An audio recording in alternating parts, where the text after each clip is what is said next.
শংকৰদেৱ বঁটা পাবলৈ সক্ষম হৈছিল। অসমত শংকৰ মাধৱ গুৰুকেইজনাৰ এই মহান সংস্কৃতিক এক গতি প্ৰদান কৰিছিল। বিশেষকৈ তেৰাৰ একনিষ্ঠতাৰ ফলশ্ৰুতিত সমাজৰ বহু দূৰলৈকে তেখেতে গুৰুজনাক প্ৰতিষ্ঠা কৰি থৈ গৈছিল। সকলো জাতি জনগোষ্ঠীক তেখেতে ভাগৱতী সমাজৰ সদস্য অন্তৰ্ভুক্ত কৰি মিচিং, দেউৰী, কৈৱৰ্ত সমাজ সমস্তকে একত্ৰিত কৰি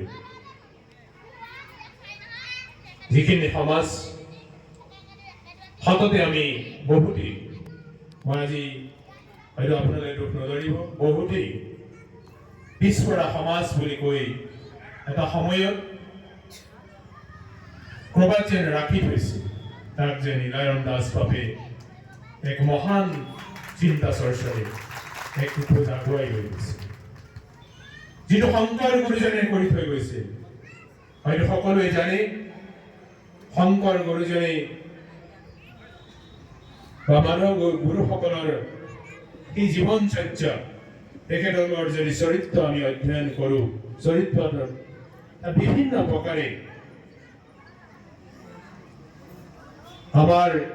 বৰ্তমান সমাজখনৰ অসমীয়া জাতিৰ, যাক আমি সকলো জাতি জনগোষ্ঠীক একত্ৰিত কৰি বৰ অসমৰ অসমীয়া সমাজ গুৰুজনে প্ৰতিষ্ঠা কৰি থৈ গৈছিল। এই চিন্তা চৰ্চা নীলাৰাম দাস বাপে যথেষ্ট সমাজখনক এক প্ৰতিষ্ঠিত কৰি থৈ গৈছিল। বিশেষকৈ আধ্যাত্মিকভাৱে এইটো মই ক'বই লাগিব, ভাগৱতী সমাজৰ এক বিশেষ আধ্যাত্মিক অনুষ্ঠান যি পালনাম, এই পালনামৰ মাহাত্ম্যৰে সমাজখনক এক আধ্যাত্মিক ভুলেৰে বান্ধ খুৱাই ৰাখিছে। এই সমাজখনৰ জন্ম লগ্নৰ পৰাই নীলাৰাম দাস বাপ ডাঙৰীয়ে পালনামৰ মাধ্যমেৰে সমাজখনক এক সংস্কাৰিত সমাজ হিচাপে আগুৱাই নিয়াৰ ক্ষেত্ৰত সফল হৈছে। মই আশা কৰোঁ বৰ্তমান সময়তো তেখেতসকলৰ উত্তৰসূৰী হিচাপে যিসকলে আজি এই অনুষ্ঠানটো মূৰ পাতি ধৰি আছে, গতি প্ৰদান কৰিছে, সেইসকলক মই অনুৰোধ কৰিম যাতে তাৰ এই গতি সদায় অক্ষুণ্ণ থাকক। বিশেষকৈ তৰুণ বিদ্যাৰ্থী পৰিষদৰ যুৱকসকলে, কাৰণ বাপ ডাঙৰীয়াৰ এই মহানতা যে উঠি অহা নতুন প্ৰজন্মক কেনেদৰে আধ্যাত্মিকভাৱে উত্তৰণ কৰাব লাগে, শৈশৱতে শৰণৰ ব্যৱস্থাৰে কেনেদৰে আগুৱাই লৈ যাব পাৰি, কাৰণ শৰণৰ ব্যৱস্থাৰ মাধ্যমেৰে ব্যক্তিগত সংস্কাৰৰ লগতে সমাজখনো এক সংস্কাৰিতমুখী হোৱাৰ সম্ভৱ হয়। এই বাপ ডাঙৰীয়া আচাৰ্য বাপৰ যদিও ব্যক্তিগতভাৱে তেখেতক লগ পোৱাৰ সুবিধা হোৱা নাছিল, কিন্তু তেখেতৰ জন্মভূমি আৰু মোৰ জন্মভূমি, আৰু ময়ো নগাঁৱত, একেবাৰে অবিভক্ত নগাঁৱৰ তেখেতৰ জন্ম হৈছিল, যদিও আজি মৰিগাঁও বুলি কোৱা হয়, কাৰণ আমি মোৰো জন্মভূমি নগাঁৱতেই। গতিকে মই সেইবাবে তেখেতৰ যথেষ্ট জানিছিলোঁ, কিন্তু মই ব্যক্তিগতভাৱে হয়তো লগ হোৱা নাছিলোঁ। কিন্তু তেখেতৰ ইতিহাস, তেখেতৰ মহানতা, আৰু যাৰ কাৰণে অসমৰ সৰ্বোচ্চ সন্মানেৰে শংকৰদেৱ বঁটাৰে বিভূষিত হৈছিল, মই আশা কৰোঁ এই ভাগৱতী সমাজৰ এই সমাজখন যাতে একত্ৰিত হৈ সবল নেতৃত্বৰে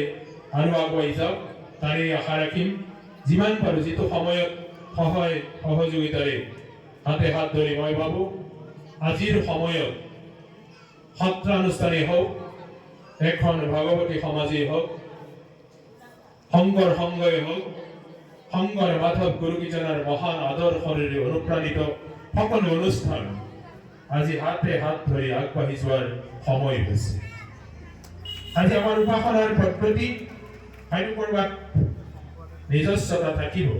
তাৰ মৌলিকতা থাকিলেও যাতে আমি সামাজিক দায়বদ্ধতাৰ কাৰণে আমি সকলোৱে একে একে হাতে হাত ধৰি যাতে সমাজখন আমি অসমীয়া জাতিক অসমীয়া সমাজখনক আগুৱাই লৈ যাব পাৰোঁ তাৰ প্ৰতিশ্ৰুতিৰে যাতে আমি সদায় আগবাঢ়িব পাৰোঁ তাৰে আশা কৰি যিজনা ব্যক্তিৰ মহানতাক লৈ আজি একত্ৰিত হৈছে মই তেখেতৰ প্ৰতি শ্ৰদ্ধা নিবেদন কৰি গুৰুজনৰ চৰণত প্ৰাৰ্থনা জনাই মোৰ আনুষ্ঠানিক বক্তব্য ইমানতে সামৰিছোঁ খুব খৰতকীয়াকৈ আহি আকৌ পুনৰ বিদায় লোৱাৰ আশা ৰাখি মই পুনৰ তাৰ বাবে যাতে দোষাৰোপ নকৰে কাৰণ বহুত যথেষ্ট ব্যস্ততা মই উজনি মাজুলী খেৰকটীয়া মহাবিদ্যালয়ৰ উদ্বোধনী এটা সোণালী জয়ন্তীৰ অনুষ্ঠানত অংশগ্ৰহণ কৰি আকৌ খেৰকটীয়াৰ পৰা ইয়াত উপস্থিত হোৱাৰ হয়তো কিছু পলম হ'ল তাৰ বাবে মই দুঃখিত সকলোকে মই শ্ৰদ্ধা নিবেদন কৰি মই আনুষ্ঠানিক বক্তব্য ইমানতে সামৰিছোঁ কৃষ্ণ